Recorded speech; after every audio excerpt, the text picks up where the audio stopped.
Grocery shopping કરીએ ને ત્યારે લેબલ રીડિંગ ચોક્કસ વાંચવું જોઈએ. આજે મોટા ભાગના આપણે જે પેકેટ ફૂડ લેતા હોઈએ કે બિસ્કિટના પેકેટ તે તમે જોશો કે પહેલાં જે કન્ટેન્ટ હોય, પહેલાં જે 4 કન્ટેન્ટ હોય ને ડિસેન્ડિંગ ઓર્ડરમાં હોય, એટલે પહેલાં 4-5 વસ્તુ જે હોય ને એ સૌથી વધારે માત્રામાં હશે.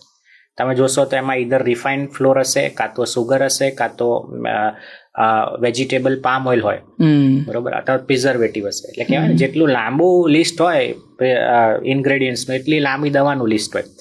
અને બીજું કે હવે કંપનીઓ બી સ્માર્ટ થઈ ગઈ છે. એ લોકો શું કરે, લેબલ ઉપર ડાયજેસ્ટિવ બિસ્કિટ છે, મલ્ટીગ્રેન આટા, ઇમ્યુનિટી બુસ્ટર, એવા બધા મોટા મોટા વર્ડ ને પિક્ચર્સ યુઝ, કેશ્યુ.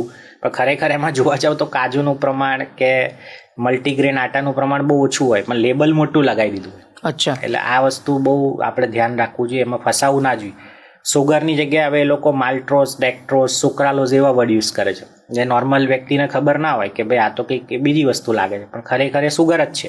બરાબર. એનું નામ બદલીને એ લોકો લેબલમાં માલ્ટ્રોઝ, ડેક્ટ્રોઝ, સુક્રાલોઝ એવું લખે છે.